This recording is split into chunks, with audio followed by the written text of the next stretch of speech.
Starting part of your Monday with us on Mid-Morning, workers in New Orleans have finished taking down the first of 4 Confederate monuments that will be removed over the next few days.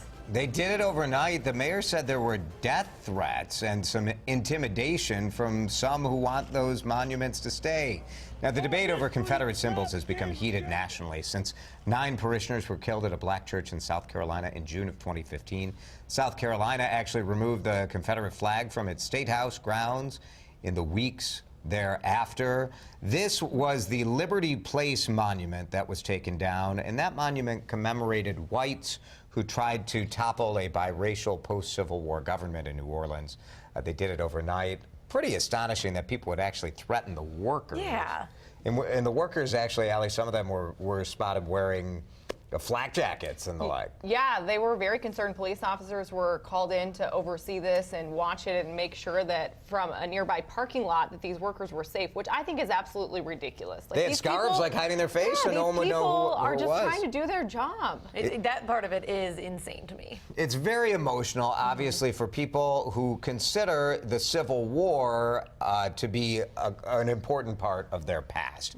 But we're looking at 3 other statues. So a statue to Robert E. Lee, General Beauregard, and then Jefferson Davis, who is the president of the Confederate States. All of those coming down. And the question kind of is removing these monuments, is it kind of denying the real history of that area? I mean, or is it just not celebrating it? Yeah. I think when you think of a monument, it's put up either in honor or in celebration or in memory. And I think when you talk about the memory of this one, yes, it is important to talk about it. But if it's there in honor, that's where I think it's a little bit weird. Well, and the mayor came out and said that this is just a 4-year portion of our history. And he wants monuments in the city to be representative of the city over a long period of time. The city of New Orleans is celebrating its 300th anniversary next year, and they want things that represent the music in the city and maybe something that's maybe a little bit more contemporary. I mean, I think that's a little silly. Like, we put monuments up that do commemorate 1 year or one moment. That's what we do. Yeah.